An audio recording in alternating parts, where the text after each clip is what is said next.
di 27 minuti e 2 secondi.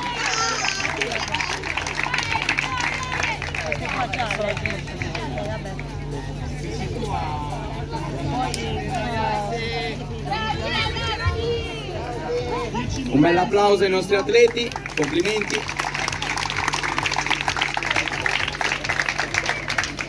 Andiamo dunque a premiare la categoria esordienti A femmine. Terza classificata l'atleta Gaviano Rebecca per la società Nuoto Torino col tempo di 33 minuti e 54 secondi.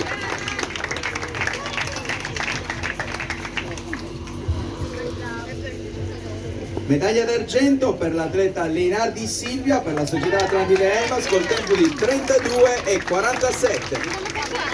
La medaglia? Prima classificata il titolo di campionessa della categoria per l'atleta Ambu Benedetta per la società Atlantide Elmas col tempo di 30 e 58.